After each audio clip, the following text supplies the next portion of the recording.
Hello student, chapter number 2 चल रहा है और आज हम पढ़ेंगे potential energy of a dipole in uniform electric field. Okay, किसी भी सिस्टम पर जो वर्क किया जाता है वो उस सिस्टम की पोटेंशियल एनर्जी को इंक्रीज करता है। ठीक है, हमने यही अभी तक पढ़ रखा है।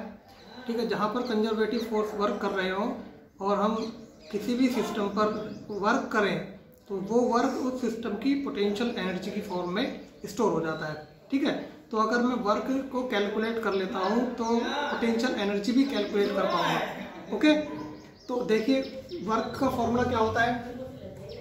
Work done by external agent, ये होता है आपका U final minus U initial. ठीक है, ये फॉर्मूला होता है आपका वर्क डन का। ठीक है, वर्क डन और ये आपका potential energy difference.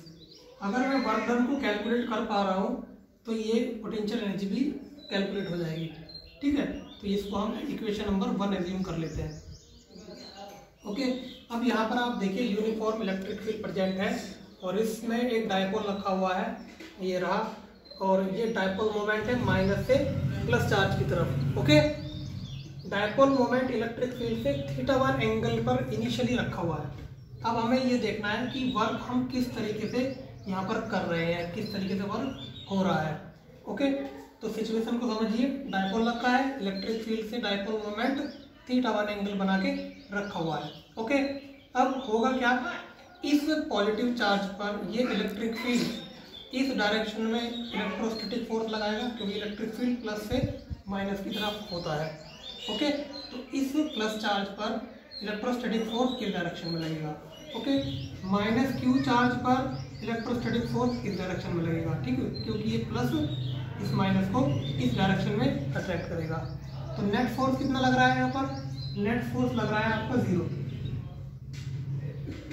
Net force आपका 0। ओके, समझ में आया आपको? अब देखिए अब होगा क्या, नेट फोर्स तो 0 लग रहा है लेकिन यहाँ पर इलेक्ट्रोस्टैटिक टॉर्क लग रहा है इस डायपोल पर।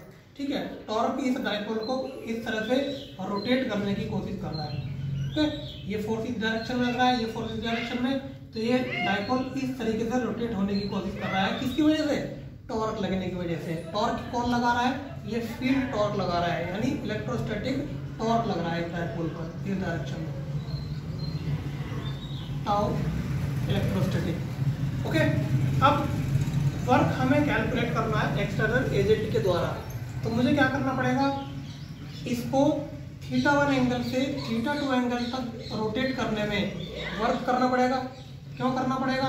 क्योंकि इस पर इस डायरेक्शन में टॉर्क लग रहा है इलेक्ट्रोस्टैटिक, तो मुझे उतना ही एक्सटर्नल टॉर्क लगा के इसको θ1 एंगल से θ2 एंगल तक रोटेट करना पड़ेगा। ओके, तो जब मैं उसको रोटेट करूंगा तो वर्क होगा, और वर्क जब मैं कैलकुलेट कर लूंगा तो पोटेंशियल एनर्जी भी इस सिस्टम की कैलकुलेट हो जाएगी। समझ में आ गया? तो मेरा टारगेट है इसको θ1 एंगल से θ2 एंगल तक रोटेट करना, क्या लगा के? इतना ही एक्सटर्नल टॉर्क लगा के।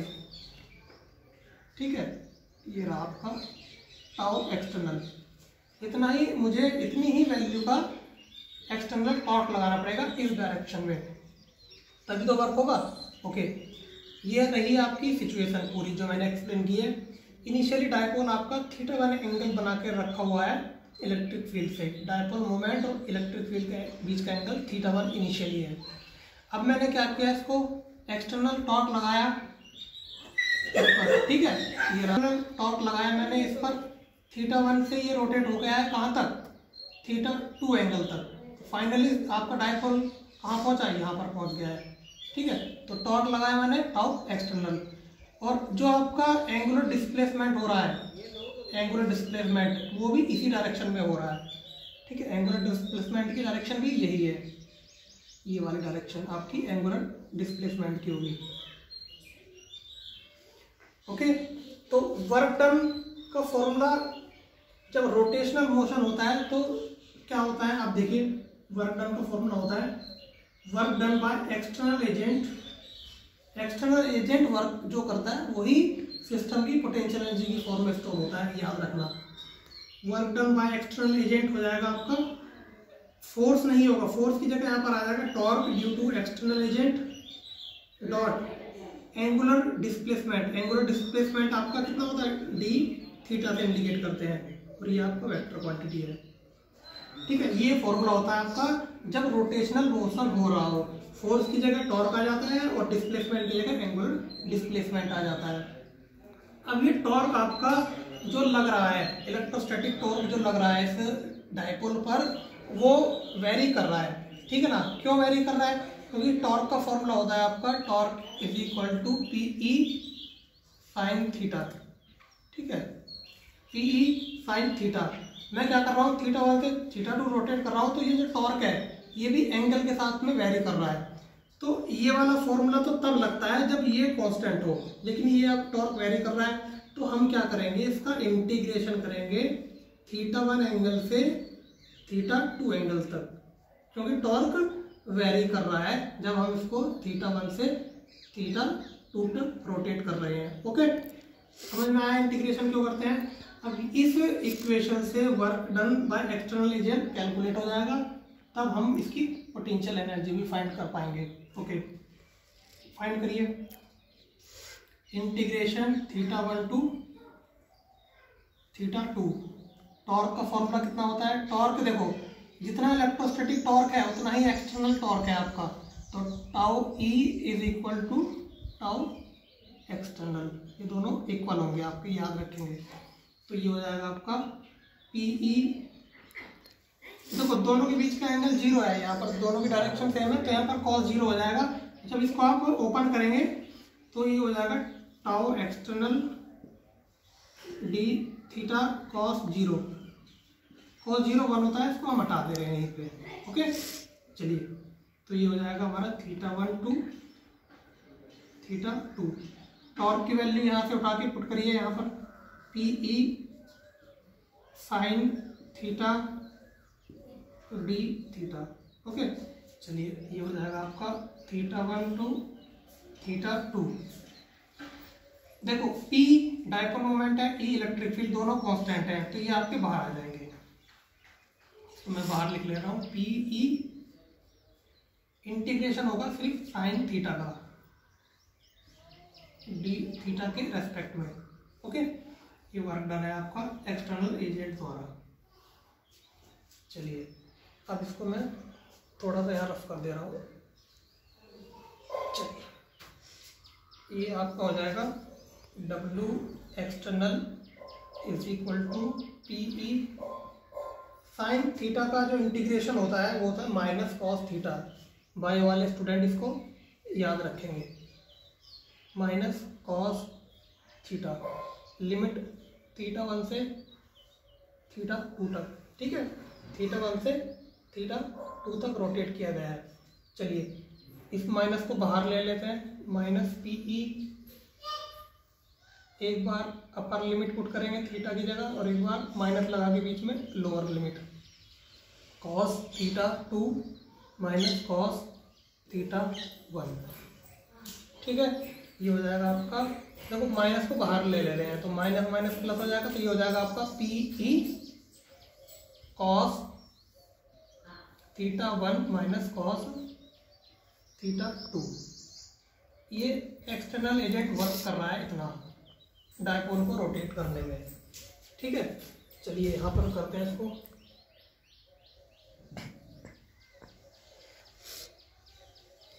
देखिए, ये इक्वेशन आपकी सेकंड आ गई है। अब मैंने इस डायपोल को थीटा 1 से थीटा 2 रोटेट करके वर्क निकाल लिया है। बस वर्क अगर मैं निकाल पा रहा हूँ, ठीक है, तो पोटेंशियल एनर्जी निकालने में कोई प्रॉब्लम नहीं होगी। एक चीज आपको और याद रखनी पड़ेगी यहाँ पे। देखिए, अगर मैं इनिशियली डायपोल को इस तरीके से समझता हूँ, यहाँ पर कर रहा हूँ मैं, ठीक है, यहीं पे कर दे रहा हूँ।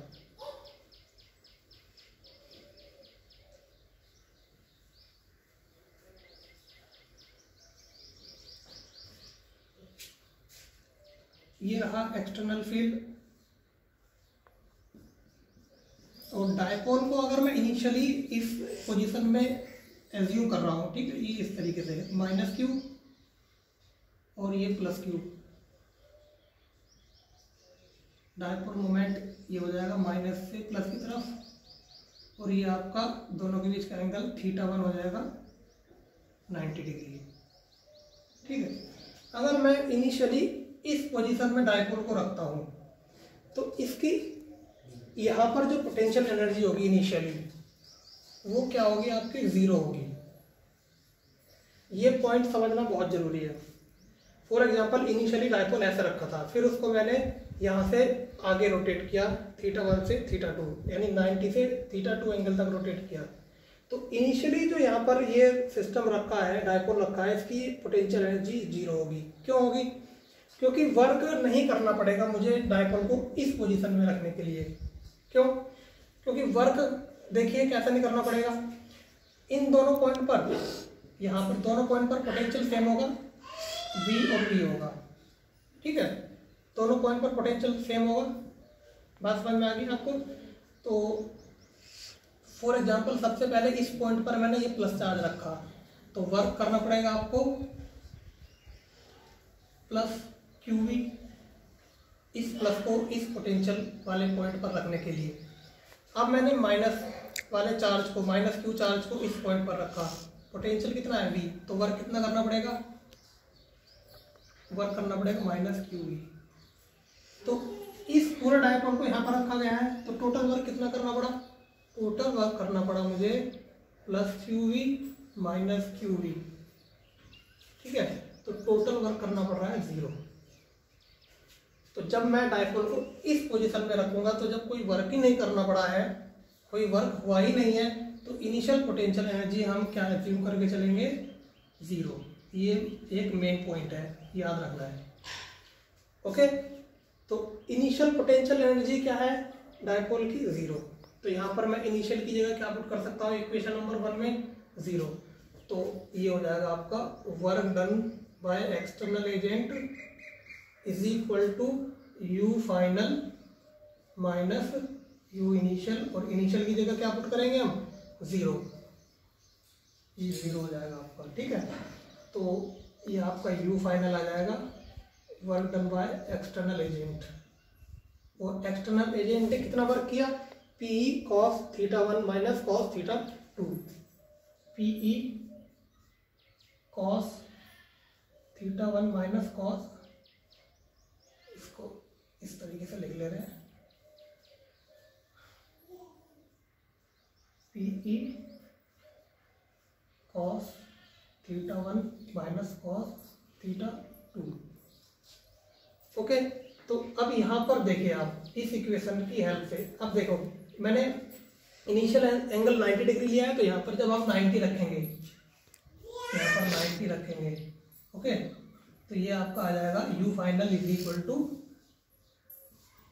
PE cos 90 की वैल्यू क्या होती है, 0। cos 90 0 होता है, minus cos θ2। Okay, initial angle 90 रख लिया आपने यहाँ पे, तो ये आपका आ जाएगा माइनस PE cos θ2। ये आपकी U फाइनल आ गई। ठीक है, तो यही फाइनल पोटेंशियल एनर्जी है सिस्टम की। मैंने इनिशियली इसको कहाँ से रोटेट किया है, 90 डिग्री से रोटेट किया है। कहाँ तक रोटेट किया है, ये रही फाइनल पोजीशन।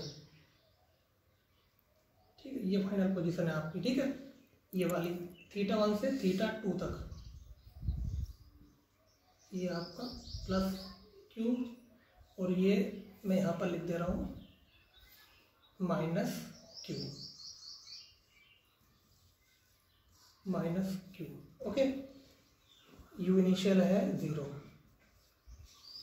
तो θ1 90 से मैंने डायपोल को θ2 एंगल तक रोटेट किया है।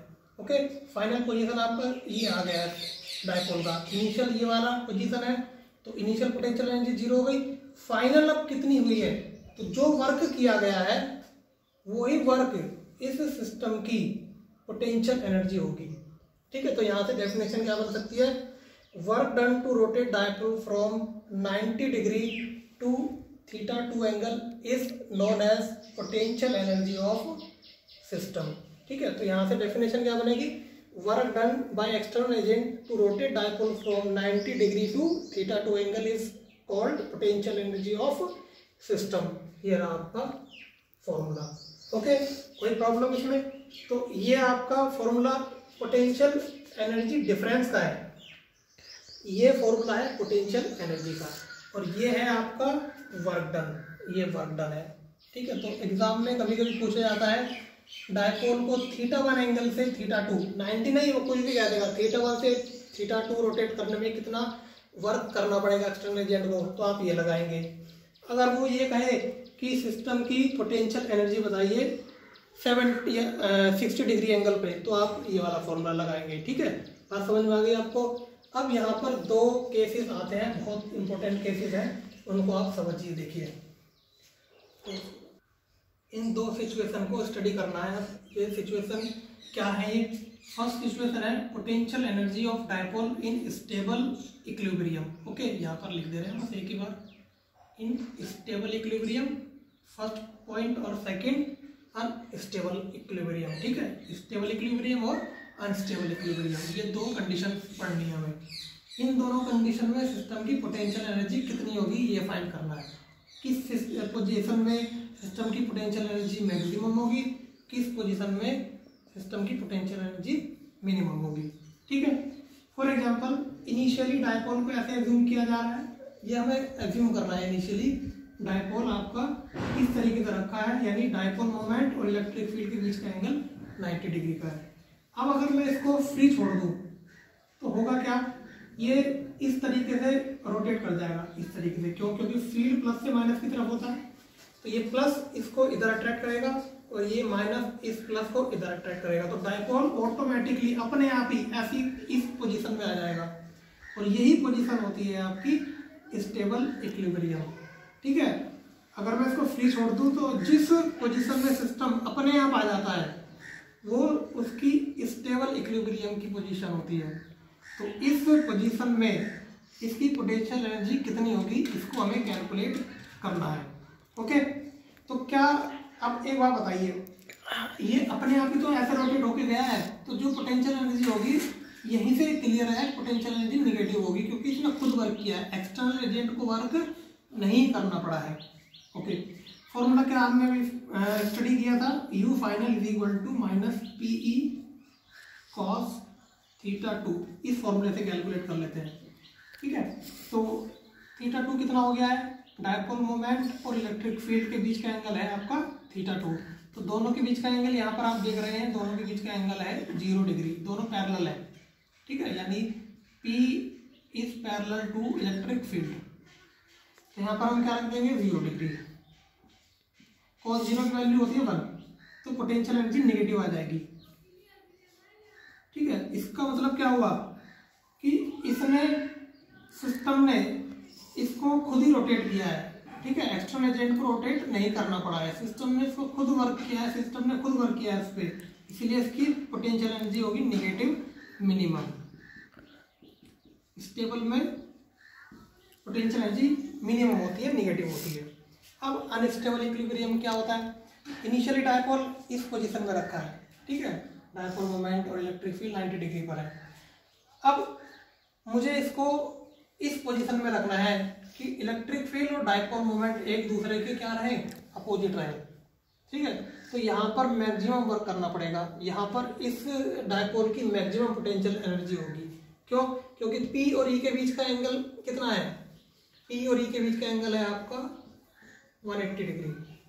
पहले फॉर्मूले से करते हैं, फिर उसको हम ऐसे ही ओरली एक्सप्लेन करेंगे। तो U फाइनल कितना हो जाएगा आपका? माइनस PE cos 180 डिग्री, θ2 की वैल्यू cos 180 होता है -1, तो ये हो जाएगी आपकी पॉजिटिव PE। ठीक है, अब देखिए यहाँ पर पॉजिटिव आ रही है पोटेंशियल एनर्जी और मैक्सिमम आ रही है, मैक्सिमम होगी और पॉजिटिव होगी इस अनस्टेबल इक्विलिब्रियम में।